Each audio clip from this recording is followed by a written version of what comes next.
Security review committee మరి ఈ CV Anand గారు నాకు ఒక నోటీస్ ఇచ్చారు. ప్రవీణ్ కుమార్, నీకు కూడా సెక్యూరిటీ తగ్గిస్తున్నాం, నీ బుల్లెట్ ప్రూఫ్ వాహనాన్ని రద్దు చేస్తున్నాం, ఇగో నీ మీద మాకేం లేదు, కానీ మీకు సెక్యూరిటీ రివ్యూ కమిటీ నీకు భద్రత తగ్గించామని రికమెండ్ చేసింది అన్నాడు. అందులో చెప్పుకుంటా ఆయన నాకు ఒక లెటర్ రాసిండు సివి ఆనంద్ గారు. ఆ లెటర్లో ఏం రాసిండయా అంటే, తెలంగాణ ప్రజలు జాగ్రత్తగా వినాలి ఈ విషయం. Security provided by the state is preventive, dynamic and threat based.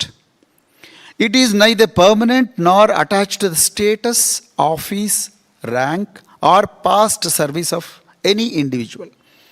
Its nature and scale are periodically reviewed with reference to the prevailing threat perception, the capability and intent of the threat source, individual vulnerability and overall internal security situation.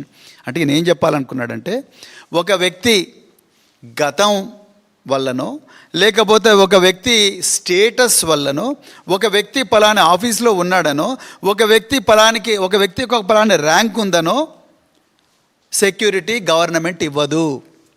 Point number 1. Point number 2, government ఎప్పుడు కూడా security ఒక ఉపద్రవాన్ని ఆపడం కోసం, ఒక వ్యక్తి హత్య జరుగుతుంటే హత్య జరిగే అవకాశాన్ని తగ్గించడం కోసం మాత్రమే, అదేవిధంగా ఇతనికి ముప్పు ఉందా లేదా అని చూసిన తర్వాత మాత్రమే ఆయనకు సెక్యూరిటీ ఇస్తారని గౌరవ డీజీపీ గారు పారా నెంబర్ 6లో మాకిచ్చిన నోటీసులో, ప్రవీణ్ కుమార్కి ఇచ్చిన నోటీసులో రాశారు. ఇది అందరికి కూడా జనరల్గా వర్తిస్తుందని వారు చెప్పకనే చెప్పారు. కరెక్ట్. సో బాగుంది, ఇప్పటివరకు మంచిగా ఉంది. కానీ ఇప్పుడు నేను అసలు విషయానికి వస్తా. అయ్యా డీజీపీ గారు, రేవంత్ రెడ్డి గారు, మరి మీ ఆదేశాల మేరకే నేను చేసిన, ఆయన ఎవరు అడిగినా కూడా నాకేం తెలుసు, సీఎం గారు ఏమన్నారు చేసినా అని ఆయన అంటున్నారు. సో మేము చేసినంత పని మీరు ఎక్కడ చేసిండని కొంతమంది అధికారులను పోరాడినట్టుగా నాకు తెలిసింది. సరే, అవన్నీ ఆ విషయాలకు, ప్రొఫెషనల్ విషయాలకు నేను పోను, ఇది వేదిక కాదు, నేను మాట్లాడను వాటి గురించి. కానీ నేను ఒక పాలసీ మ్యాటర్ మీద మాట్లాడతా. ఇప్పుడు మైనంపల్లి హనుమంతరావు ఉన్నాడు. మైనంపల్లి హనుమంతరావు ఏం కోంబింగులు చేసిండని, ఏ అల్ఖాయిదా తీవ్రవాద సంస్థ, లేకపోతే ఏ లష్కర్ ఏ తొయ్యబా, ఏ జైషే మహమ్మద్, ఏ సిపిఐ మావోయిస్టులు మైనంపల్లి హనుమంతరావును టార్గెట్ చేస్తారు అని చెప్పి ఆయనకు 2+2 గన్మెన్ ఇచ్చారు. చెప్పాలి డీజీపీ గారు, ఎందుకంటే now you have clearly mentioned that the security provided by the state is preventive, dynamic and threat based. It is neither permanent nor attached to the status, office, rank or past service of any individual, not just Praveen Kumar, any individual, not just Petti Sudarshan Reddy, any individual. మరి అట్లేటప్పుడు మైనంపల్లి హనుమంతరావు గారికి 2+2 gunmen ఎందుకు ఇచ్చారు? DGP గారు చెప్పాలి. పెద్ది సుదర్శన్ రెడ్డికి ఒక న్యాయం, మైనంపల్లి హనుమంతరావుకి ఇంకో న్యాయమా? కొండా మురళి, ఆయన ఎమ్మెల్సీ కాదు, ఆయన ఒక కార్పొరేషన్ చైర్మన్ కాదు, వారు కేవలం మంత్రి కొండా సురేఖ గారి భర్త. కొండా మురళి గారికి 2+2 గన్మెన్ ఇచ్చారు. వరంగల్ సిటీలో ప్రతి ఒక్కరికి కూడా తెలుసు, కొండా మురళి గారు ఆ 2+2 గన్మెనే కాదు, పోలీసు వాళ్ళందరూ పోతే పోలీసు వాళ్ళందరూ కూడా ఆయన కాన్వాయ్లో పోతారు. ఆయనకి ఏ హోదా ఉందని 2+2 గన్మెన్ ఇచ్చారు? Now you have to tell DGP garu, nor attached, neither permanent nor attached to the status, office, rank or past service of an individual. What service? What is the contribution of Konda Murli garu? What is the contribution of Maynampalli Hanumantarao such that they deserve 2+2 personal security officers?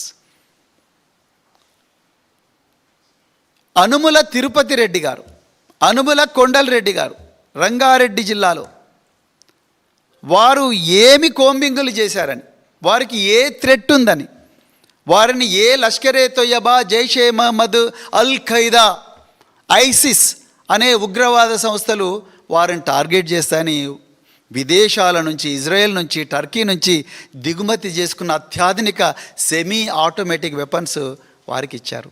మరి అదే పట్నం నరేందర్ రెడ్డి, ఆయనే పాపం చేసిండు. ఆయన పాపం చేసిన పాపం ఏంటంటే ఆయన బీఆర్ఎస్లో ఉన్నాడు. సునీత మహేందర్ రెడ్డి గారు మాజీ జెడ్పీ చైర్పర్సన్, వారికి కూడా గన్మెన్ ఇచ్చారు. ఎట్లా ఇచ్చారు? అనుమల తిరుపతి రెడ్డి గారికి ఉన్నదేంటి, పెద్ది సుదర్శన్ రెడ్డి గారికి లేని అర్హత ఏంటి? ఇవాళ చెప్పాలి మీరు. Because you have to be very fair. తొలి తెలంగాణలో మొట్టమొదటి గిరిజన మహిళ మంత్రిగా అయ్యారు కేసీఆర్ గారి ఆశీర్వాదం వల్ల. ఆమె పేరే సత్యవతి రాథోడ్. సత్యవతి రాథోడ్ గారికి గన్మెన్ తీసేశారు. ఆమె మాజీ మంత్రి. సత్యవతి రాథోడ్ గారు మాజీ మంత్రి. మాలోత్ కవిత మాజీ ఎంపీ. వీళ్ళిద్దరు కూడా గిరిజన సామాజిక వర్గానికి చెందినవారు. సత్యవతి రాథోడ్ అయితే ఆమె ఒక్కటే రోజున గన్మెన్ తీసిండు. పాపం ఆమె వెంటనే అడిషనల్ డీజీ ఇంటెలిజెన్స్ గారికి రిప్రజెంట్ చేశారు. చూస్తాం మేడం, చేస్తాం మేడం. అంటే బీఆర్ఎస్ నాయకులు అంటే ఇంత చులకన. జోగు రామన్న మాజీ మంత్రి, ఆదిలాబాదు మాజీ ఎమ్మెల్యే. ఆయన ఏం పాపం చేసిండ్రండి? జోగు రామన్నకు ఒక్క దెబ్బన తీసేసిండ్రు గన్మెన్. మరి అదే జిల్లాలో, అంటే ఉమ్మడి ఆదిలాబాద్ జిల్లాలో ఐకే రెడ్డి, ఇంద్రకరణ్ రెడ్డి, అల్లోల ఇంద్రకరణ్ రెడ్డి, ఆయనకు 2+2 గన్మెన్ ఇచ్చారు. ఏ బేస్ మీద ఇచ్చారు? జోగురామన్నకు లేనిదేంది, ఐకే రెడ్డికి ఉన్నదేంది? జోగురామన్నను ఎవరు చంపరు, ఐకే రెడ్డిని మాత్రం పెద్ద ఎత్తున ప్రపంచంలోని అన్ని ఉగ్రవాద సంస్థలందరూ కూడా విమానాలు, డ్రోన్లు వేసుకొచ్చి ఐకే రెడ్డిని చంపాలని ప్లాన్ చేస్తున్నారా? ఇక కుందూరు జానారెడ్డి, కుందూరు జానారెడ్డి కాంగ్రెస్ కురువృద్ధుడు. ఆయనకుండే ఒక్కటే, ఇప్పుడు the DGP has said status, office, rank or post service of any individual. Now I want to know what is the status, what is the rank, what is the post of Kunduru Jana Reddy garu? ఈ may be ex minister. అయితే జోగురామన్ కూడా X మినిస్టరే, Satyavathi Rathod కూడా X మినిస్టరే. మరి వాళ్ళకు లేని status ఈ కుందూరు జానారెడ్డికి ఏడికెళ్ళి వచ్చింది? ఆయనకు 2+2 గన్మెన్ ఇచ్చారు. నాకు ఎవరో చెప్పారు ఆయనకు అత్యాధునిక బుల్లెట్ ప్రూఫ్ వాహనం కూడా ఇచ్చారని, ఇంటి దగ్గర గార్డు కూడా పెట్టారని. ఆయన ఇద్దరు పిల్లలు, ఒక ఆయన ఎంపీ కావచ్చు, ఒక ఆయన ఎమ్మెల్యే కావచ్చు, జైవీర్ రెడ్డి, రఘువీర్ రెడ్డి ఉన్నారు, వాళ్ళు కావచ్చు. కానీ who is Jana Reddy now? What is his status? ఆయన స్టేటస్ కేవలం రేవంత్ రెడ్డి గారికి రాజకీయ గురువుగా ఉండడమేనా? ఏంది ఆయన స్టేటస్? నల్గొండలో ఏ నాయకుడు అని చెప్తారు. మరి ఇప్పుడు అందరికీ అట్లటప్పుడు బీఆర్ఎస్ ప్రభుత్వంలో కూడా కాంగ్రెస్ ఎక్స్ఎమ్మెల్యేలకు కేసీఆర్ గారు అరే పాపం ప్రజాప్రతినిధులు వీళ్ళకి రకరకాల ప్రాబ్లమ్స్ ఉంటాయి అని చెప్పి చాలామందికి కూడా గన్మెన్ ఇచ్చారు. ఆ రూలు మీరు కూడా పాటించాలి కదా. మరి మాకు కూడా ప్రాబ్లమ్స్, పెద్ద రెడ్డికి ప్రాబ్లం లేకపోతే ఆయన వెపన్ ఎందుకు పెట్టుకుంటాడు? 30 సంవత్సరాల నుంచి ఇదే తీవ్రవాద ప్రభావిత ప్రాంతాల్లో పనిచేసిండు కదా.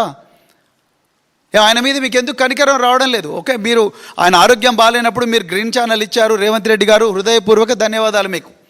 వరంగల్ నుంచి సికింద్రాబాద్ హాస్పిటల్ తీసుకురావడానికి గ్రీన్ ఛానల్ ఇచ్చారు. మీకు, వరంగల్ పోలీస్ కమిషనర్కు, డీజీపీ గారికి, అదేవిధంగా మల్కాజ్గిరి పోలీస్ కమిషనర్కు, మీ అందరికి కూడా హృదయపూర్వక ధన్యవాదాలు. ఇట్లనే చేయండి, సంతోషం, థ్యాంక్ యూ వెరీ మచ్. కానీ ఆయన గుండెపోటు రాకన్నా ముందు జరిగిన విషయాల గురించి నేను మాట్లాడుతున్నాను. ఈరోజు ఆయన సజీవంగా, ఆయన ఇంకా అంటే ఆనందంగా మా మధ్యలో ఉండేవాడు.